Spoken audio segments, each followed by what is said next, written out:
Summer nights are magical with a picnic under the stars at Redview Garden Amphitheater. Hands down the city's best outdoor concert venue, not just for its sweeping views, but great sound. The season is still in full swing with tickets available for upcoming shows like Ani DeFranco and the legend Herbie Hancock. The Redview Garden Amphitheater is snuggled against the Wasatch foothills inside Utah's Botanical Garden. Don't let summer end without a concert. Discover world-class artists across all genres. Get tickets at redviewgarden.org/concerts.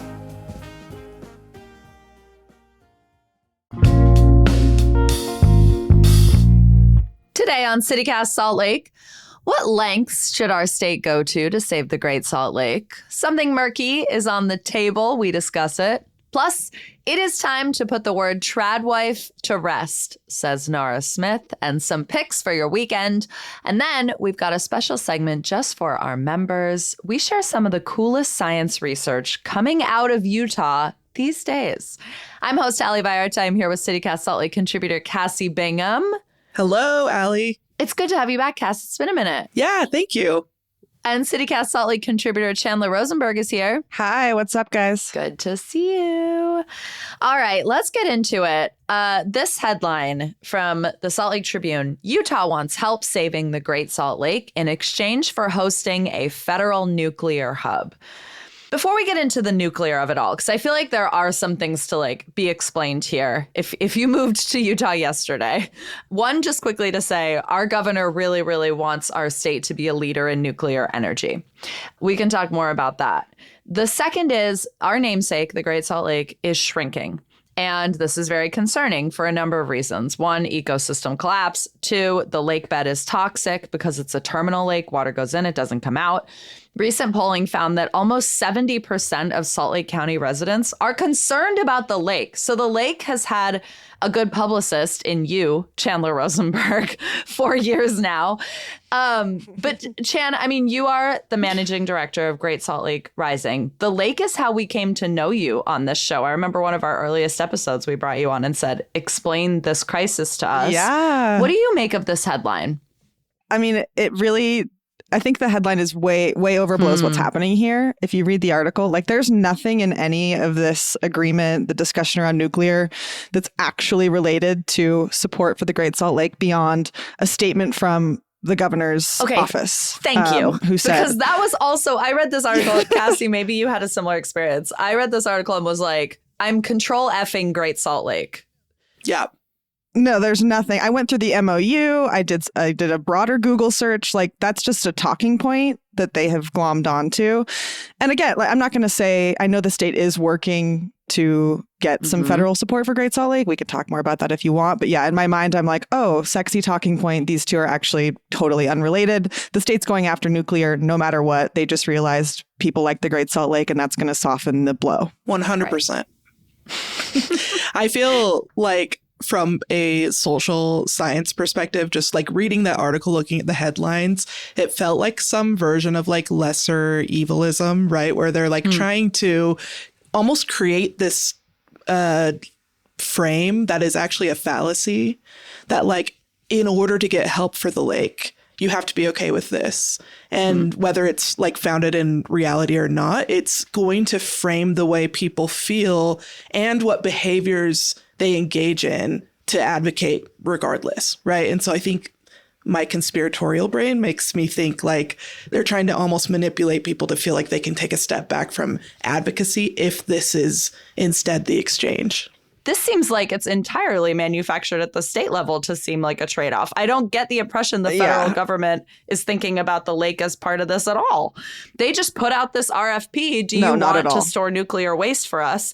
And a dozen states said, yes, please. And 5 were selected, and Utah was one of them. This is just a crafty idea from the Utah Office of Energy Development to tie it to the lake, but I think has nothing to do with the actual negotiations. Not to say they couldn't bring it up later, or while they're talking to the federal government about this, they could say the words Great Salt Lake, but formally nothing.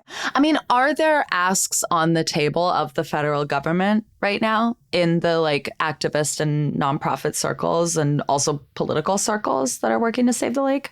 Yes. So my bosses just got back from DC with some state officials and legislators, and they talked to the Utah delegation, who all have different ideas about how much money they want to ask for, what they want that to look like. So that's concerning. It's just like, okay, they need to start talking to each other in DC and getting clear on a federal ask. But I mean, long story short, we're not getting $1 billion in 1 year. It will be a series of allocations, over a year, over decades. $1 billion, that is, not acre feet. Yeah. Whether it's new appropriations, whether it's reallocating budgets from programs that exist already, we're not quite sure yet. It seems like politically, everybody wants to look like they're saving the lake, but that the job of being tasked with saving the lake is a job no one actually wants. Like, I just feel like we've watched so many legislators be like, the lake is my bag, the lake is my bag, and then like inevitably back away from it. Or, I mean, well, as soon as you actually get into the bag, you're like, oh, this is actually really complicated and hard to understand and slow moving. And it's hard to like continue with these sexy talking points. We're going to do it. It's like, well, how? And to explain that is just very complicated. So, yeah. I think that's what I mean by like this, like the messaging creating a certain frame, right? To make it feel like we're making sacrifices or make it feel like we're striking deals. When in reality, like the approach to saving the Great Salt Lake has to be systemic. It has to be structural. And there are extreme nuances across multiple sectors that have to be dealt with to be able to engage in this. And so any type of frame that is like, well, we'll exchange X for Y is like overly simplistic for an issue like this. Absolutely. Yeah. Well, and on the note of messaging, I mean, this is fundamentally a headline about nuclear energy. I'm curious. I mean, we all know someone who knows someone who's related to a downwinder, who's probably still collecting RECA money from like our state and the Southwest legacy of everything from mining uranium to nuclear reactors. Like, how do you feel about the state going full steam ahead on this nuclear notion? Yeah, I feel skeptical more from like a social, like demographical protection, like area. Like I don't know enough about nuclear energy, and I feel like the messaging is mixed where you'll hear, that it's just like waiting for like the biggest crisis to happen, or no, it's like, this is our saving grace. Like this is how we get away from, worse fossil fuels and everything. So I feel like that's hard for me always to understand those nuances. But I don't think Utah has a great track record when it comes to environmental racism.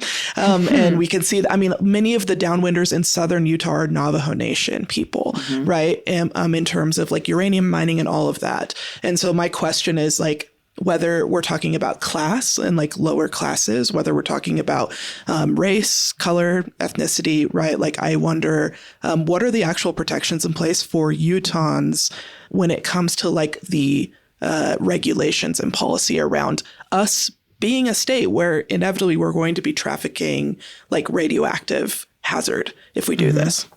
That's right. Yeah.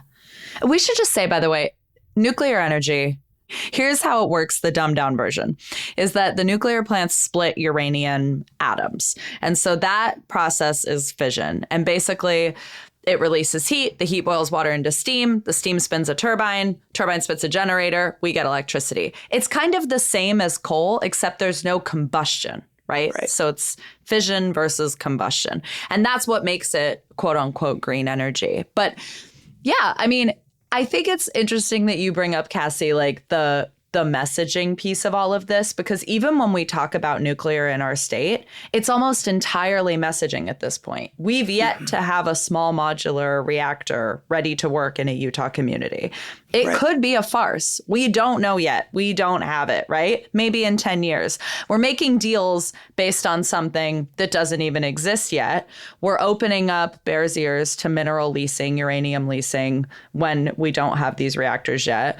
The state is going to invest more than $1 million in a PR campaign to convince Utahns that nuclear is now safe. Already have. Have you guys seen the billboards? It's happening. The candles. Yeah. So we're warming up for something that doesn't exist yet. Which feels like that's also what we're doing by trying to make this about the lake. I mean, it's also ties back to the Stratos project and the other data center proposals in Utah that are proposing to use like almost double the energy that we have in the state. And so I think it's this whole game where it's like, okay, we'll be the first to do these nuclear reactors, which will enable us to be the first to house these giant data centers. Like I think the Joule in Millard County is the Joule data center would be, from what they claim, using more energy, 11 gigawatts than any data center in the world, which I don't think they could actually do. But still, it's just these kind of pipe dreams that, I'm skeptical. Yeah. These are big ideas. They don't exist yet. What does exist right now is a shrinking Great Salt Lake. That's the only part of this story that exists already. Facts.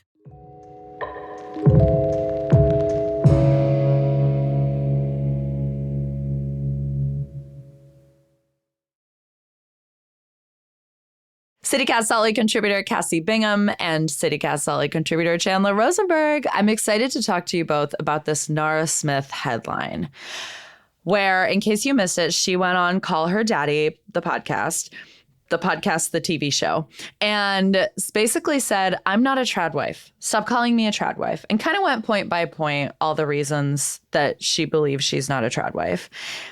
And it really struck a chord per reporting, really good reporting in the Griot. I'm wondering if this struck a chord with either of you. You both grew up in the LDS church. Does this land? Do we need to put the word tradwife to rest?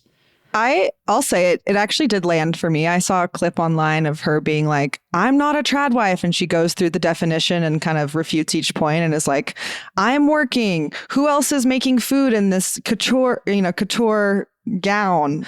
I was kind of moved by her, like the emotion of it all, like her defensiveness. I think the tradwife debate often painted against the girl boss. You know, you've got the girl bosses versus the tradwives. Like, do we need to be these career hustlers or should you be staying in the home? I think it presents us with a false choice that really kind of hides like the systemic failures beneath it. And so I'm ready to put it to bed and maybe talk about what's really going on, which is it's expensive to live in America. It's expensive to raise children in America. And we are just being very critical of the choices women make to try and afford to do that if they want to do that. I feel like yes, and like I feel like obviously this is a gender discussion where you have like sociological labels that get it assigned to men that do get talked about to an extent, like incel or something. There's a lot of talk about it, but it's not necessarily like hyper criticized and pitted against other like archetypes the way that something like tradwife and girl boss are. I agree with that. On the other hand, I think there's like one of the bigger conversations, which is maybe a reason not to put the term to bed, because I think tradwife is having that term and having the aesthetic of tradwife kind of emerge into the mainstream consciousness, I think has like surfaced conversations that needed, right? That like needed to be surfaced about gender, about women's roles, quote unquote, right? And I think that's really valuable. I think anytime something comes into like the lexicon of the mainstream, there's like a good thing there.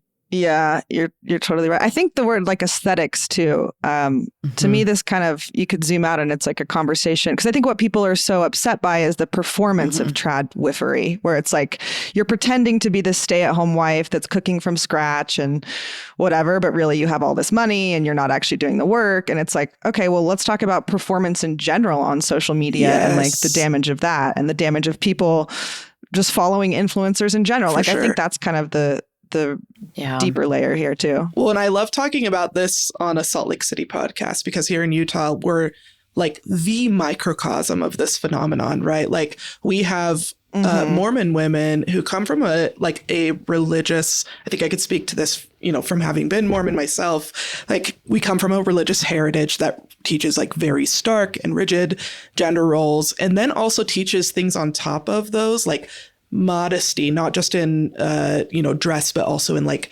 behavior, demeanor, talking about how it's good to be like nurturing, tender, soft as a woman, and also how you're supposed to kind of like reject worldliness, right? And reject these things. Yet Utah is like one of, if not the number one behind like LA County, I think, for like Botox and, you know, breast augmentation. I Are think we we're above now? LA, Right. So it's, yeah. so I it's think like I'm this, not positive, it's very but similar to what you were just describing, right? But it's like the religious archetype versus like what the religious women in Utah actually do, like what Mormon identified women actually do versus what they're kind of like the aesthetic they're supposed to show. And there's like obviously friction between that. I'm curious, like, if Nara Smith was not married to someone who grew up LDS in Utah, I actually don't know if she and her husband are still practicing in the church. I think that he's more active than she is, but I think they're like looser than, you know, if your they average. weren't Mormon, if they were not considered members of this church or connected to the church, would she be considered a tradwife? Or would she be considered like an ingenious influencer cook? Like, I guess like I haven't followed her very closely, but every time I see a reel, to me, it looks like I'm in the test kitchen. It looks like I'm in the like, what if another Bon like if Appetit another test runway kitchen. model, a Kendall Jenner, a Hailey Bieber starts cooking? Are we going to call them a tradwife? Like, she doesn't too? have an apron on, does she? I think sometimes. Part of the discourse I heard was that her early content that got her big, she was like adopting the aesthetic of tradwife more often. She was wearing an apron. She spoke in like a lot of the discourse I saw was about her voice change, right? She spoke in like a very soft voice versus how she spoke, right? Which made me think of like a lot of Utahns, Mormon or otherwise, will probably recognize like the Relief Society voice, right? And like there's incredibly successful, like visible women in Utah who are LDS, right? And like, I would say you probably see a difference in like how they almost code switch, right? Between, and so I think there's some things like that where people, and this is such a like internet chronic online argument that I don't necessarily agree with, but saying like, oh, you used this identity to get big, so now you're trying to shed it as soon as it like is no longer serving you. Some people said the rise of yesteryear is the reason why she no longer wants to be associated with the term. I think back to Nara's tone, I'm thinking about like the performance of ease. Like something that always annoyed me about her content was that she's like, Lucky asked for a roast beef sandwich at 11 p.m. So I stayed up all night making this sourdough from scratch. Like she walks through how she's making everything from scratch at like 3 a.m. And it's just like, that's not practical. That's like, you must have nothing to do tomorrow. But just, I think the tone is this, performance of ease. Like this is, you know, anyone can do this if you have your life together. And we've obviously talked about the problems there. Yeah. Well, and I think that right there kind of shows also this like almost dichotomy that's emerged in how people understand tradwife. There's tradwife that kind of harkens back to this like pioneer, like old frontier age, right? Where it's like, that's almost verging on like Mennonite or like Amish. And then you have like contemporary tradwife that I think is more about class and gender, traditional gender roles, but not necessarily about old timey things, which is like the man should be providing monetarily and the woman should be living a life of ease outside of homemaking. Right. And that's not necessarily mean you have to be like a pioneer. You can still be dressed in like contemporary clothing and stuff, but your husband takes care of the finances. You are over the home and you should be like living a life of ease because of his, you know, monetary production. Yeah. I mean, it's interesting to hear her in this interview be defensive about the role that her husband plays in their household. Like, I thought it was interesting when she specifically said, he does most of the cleaning. And reading that, I was like, I don't care. Like, there is a level at which I'm like, if you present something to me online, I just assume that what I'm getting is produced, filtered, acted, hyped up. Like, we are barreling towards a world where my avatar interacts with other avatars online, and there's actually very little of me present in that interaction.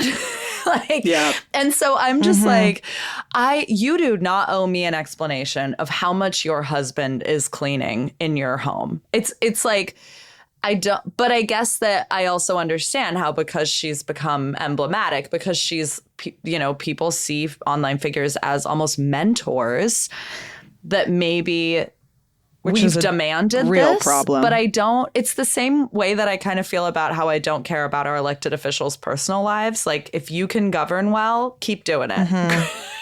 Like, I don't care about your divorce, not one bit, So there is something uncomfortable also about watching her have to explain her husband's behavior, because I also just think that women shouldn't have to explain their husbands to people. Like, everyone should be responsible. Nobody's asking Joe Rogan to explain what his wife does at home. Or just that we have to explain anything to anybody online. I mean, I think that's the question, is like, when you say, you don't care about politicians' personal lives as long as they can govern well. Like, what's the parallel for Nara Smith? Like, what is she supposed to be doing well, And I think it's just like, what is an influencer? What is social media? And what are we looking to them for and expecting of them? What do they owe us? And what do you want from her? And should you seek it elsewhere? And if you're mad at her for something, maybe think about the systemic issue underneath that and get mad at or hit the government. Unfollow. Or go outside, get some steps. That's the vicious feedback loop, right? Yeah.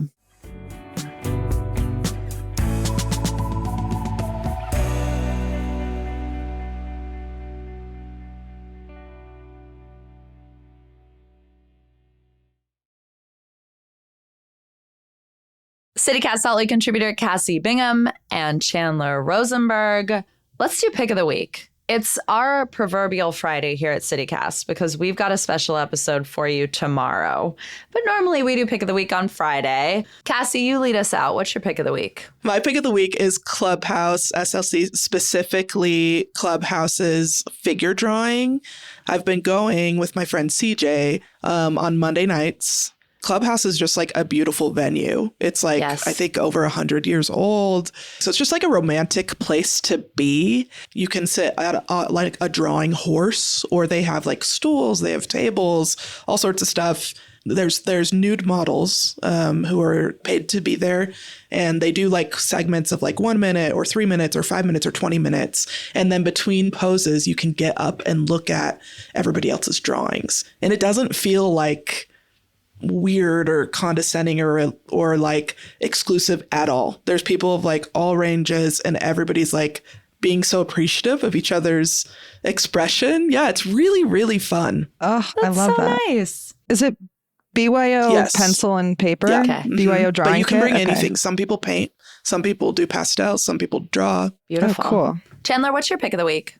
All right. So it's cooled down, but in the summer heat, I'm watching TV sometimes in the middle of the day on the weekend, and came across the Elizabeth Smart documentary on Netflix. I think it's called Kidnapped. It came out in January, but I hadn't seen it or heard about it. And I'm like a huge Elizabeth Smart head. I feel like it's a collective trauma that those of us who grew up here went through, and we like haven't collectively addressed. You have to briefly explain who she is, because we might have listeners who don't. Oh, okay. So Elizabeth Smart was a child. I actually think she was a teenager when she was kidnapped from Federal Heights neighborhood in Salt Lake City, out of her bedroom, and taken basically up into the mountains near her house, and was kind of camped out there, abused for a year. She was 14. Let's see. She was kidnapped. Yeah, it was less than a year. I think it was like June to March. And it was just hugely publicized across the world, really. But she was found safe in March of, I forget what year this is, but I know it's like March 12th or 13th, because I think we should have a holiday, Liberation Day. Yeah. Anyways, she's a local hero. They made like a Hallmark movie style movie about the whole story that I saw when I was a kid, and it terrified me. I had to go back to sleeping with my parents. But this documentary, she's in a lot of it. I'm glad this was a universal experience. I slept on my parents' floor for like a year. Yes. No, we need to talk about it. It like really affected my childhood. But the documentary, she's in a large part of it, and she is so cool. Like, she is such a badass, so strong. I mean, she doesn't talk about this in the doc, but she's since become a bodybuilder. That's right. There's an Elizabeth Smart Foundation that supports, I think, victims of domestic abuse, domestic violence. And she just, like, her attitude about the whole thing is just like, yep, that's horrific, but I'm gonna, power through, help people. Like, she doesn't have I don't know. I was just really inspired by her. And so I think everyone should watch the documentary. Yeah, that's a great idea. I like that. It's great. Okay, very different. I've got a family-friendly suggestion. So I thought this was super cool. Brighton Resort does this thing called the Majestic Scramble. And it is coming up here on August 22nd. It starts at 9 a.m., but you can register now, which I think you should do because I'm guessing it fills up. This is a family-friendly alpine obstacle. They call it an adventure because it's not timed. You can take as long as you want to do it. For kids and families, they recommend age 7 and up. I think this is so cool. It only costs $30 to enter. You take the Majestic lift up, where it will certainly be cool and beautiful right now. And then there's this whole alpine obstacle course that the resort has created. So you're crawling, you're balancing, you're ducking, you're running, you're walking, and it's a 2K long course. And you can take the whole day if you want to get through it. You can allow your children to get as distracted as they please for a cool $30 and be up in the mountains. How fun. That sounds so fun. I want to do it. So fun. So Awesome. yeah, if you go to brightonresort.com, you'll see their events tab. You'll see it listed there. It's the Majestic Scramble.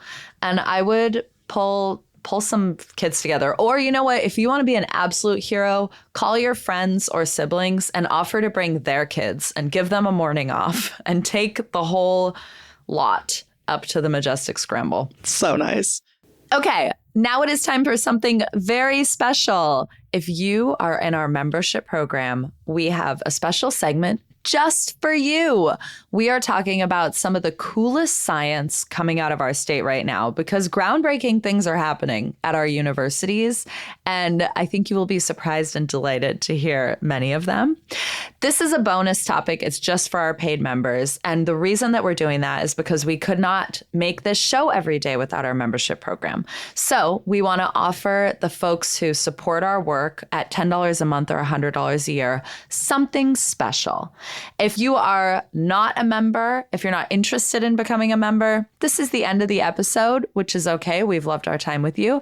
If you are, you can go to membership.citycast.fm and sign up. And actually, right now we're sweetening the deal. So if you become a CityCast Salt Lake neighbor, that's what we call our members right now, you get to pick from a mug, a tote, or a pennant, all specially and thoughtfully designed by us. $10 a month, that's what we're asking for, or $100 a year. Think about it. Membership.citycast.fm. We would love to have you and shower you in perks. CityCast Salt Lake contributor Cassie Bingham and CityCast Salt Lake contributor Chandler Rosenberg, thank you for your time. Thanks, Allie. See you guys. Listeners, we are taking tomorrow off for a little summer Friday, not gonna lie, but we've got a special show for you from our friends at Your City Could Be Better. This is CityCast's national podcast, and it is gonna be an advice show, my favorite, about how to handle various city etiquette conundrums, featuring a few hosts of other CityCast shows. So enjoy that. It's gonna be wonderful, especially if you're, getting on the road this weekend. And that is all for us today here on CityCast Salt Lake. Our executive producer is Emily Means. Our producers are Ivana Martinez and Matilde Ofalino. Our newsletter editor is Terina Ria. Our audience development manager is Angie Treasure. I'm your host, Ali Vallarta. Music is by the local band Mitochondria with additional music from All the Kimonos, Arc de Soleil, Wendy Marcini, Sven Lindvall, Bagel, and Measlo. See you on Monday morning. Have a great weekend.